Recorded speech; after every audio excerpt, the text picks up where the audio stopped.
Kuiperian, kamu pasti pernah nonton film-film fantasi yang penuh dengan imajinasi. Seru kan? Saking serunya, seringkali ada adegan yang menampilkan posisi lantai gedung yang tiba-tiba miring. Alhasil, barang-barang jadi berjatuhan dan berserakan kemana-mana. Aduh, coba bayangin, apa jadinya kalau hal tersebut terjadi di rumah kita? Barang-barang pasti bakal bergeser dengan sendirinya tanpa tahu siapa yang melakukannya. Serem. Bukannya Kak Ferry mau nakut-nakutin, tapi hal tadi mungkin saja terjadi di rumah kita kalau ada kesalahan pengukuran saat membangun rumah. Makanya, kamu harus mengerti tentang sudut yang tepat, jarak, dan garis kalau ingin membangun rumah. Sini, kakak jelasin satu persatu. Semua berawal dari sudut. Sudut adalah penemuan terbesar umat manusia yang memiliki banyak manfaat. Orang zaman dahulu memanfaatkannya untuk berbagai bidang kehidupan, seperti mengukur tinggi gunung, mengukur jarak bintang dari bumi, dan sebagai pedoman navigasi bagi para pelaut. Nah, walaupun nenek moyangku seorang pelaut, tapi kan kebanyakan dari kita bukan pelaut. Jadi, untuk kita yang bukan pelaut, salah satu manfaat sudut adalah untuk perencanaan konstruksi bangunan. Dalam industri konstruksi, sudutlah yang membuat perbedaan apakah suatu bangunan itu aman atau tidak. Para arsitek dan kontraktor perlu menghitung sudut dengan tepat dan teliti untuk menciptakan struktur bangunan yang kokoh.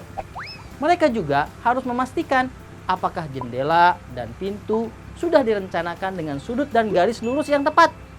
Kalau semua perhitungan ini salah, bisa terjadi kecacatan dalam struktur bangunan dan menciptakan celah yang kosong. Lebih parahnya lagi, bangunan bisa rusak, bahkan ambruk. Nah, sekarang coba amati rumah kamu. Cek, apakah rumah kamu sudah punya penghitungan sudut yang tepat? Lantai biasanya memanfaatkan sudut 0 derajat supaya nggak miring. Sedangkan dinding memanfaatkan sudut 90 derajat dari posisi lantai. Kalau antara dinding dan lantai nggak membentuk sudut 90 derajat, bisa buahaya Kuiperian. Ketiup angin dikit, ambruk. Kalau ada makhluk hidup di dalamnya, ya wassalam. Lalu, bagaimana dengan bagian rumah lainnya ya? Memang, tidak semua bagian pada rumah atau bangunan memanfaatkan kedua kategori sudut tadi secara mutlak. Ada istilah sudut lancip, yang merupakan sudut dengan rentang ukuran antara 0 dan 90 derajat. Sebagai contoh, atap genteng memiliki sudut ideal kemiringan 35 derajat.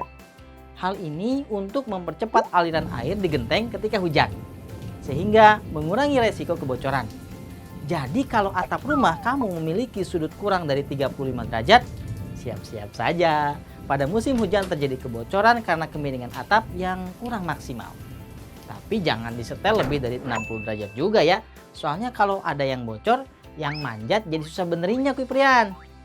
Nah, sudut-sudut tersebut untuk jenis atap yang terbuat dari genteng. Kalau atap rumah yang bahannya asbes, kemiringan sudut setidaknya mencapai 10 derajat. Walaupun sudah landai, tetapi cukup untuk mengalirkan air tanpa bocor. Kan tidak bercelah sebagaimana atap genteng Kuiperian. Sebaliknya, kalau atapnya dari alang-alang atau ijuk, maka kemiringannya harus dibuat minimal 40 derajat.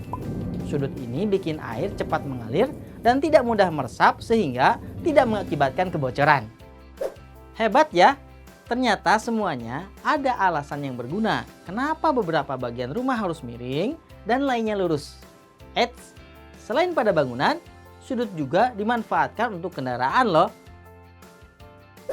Bagian depan bis memiliki sudut 90 derajat dari permukaan tanah supaya dapat menghambat daya bis yang besar agar tidak melaju terlalu kencang. Nah, pertanyaannya, bagaimana dengan mobil sport? Mobil sport kan justru harus melaju kencang. Coba kamu cari tahu ya Kuiperian.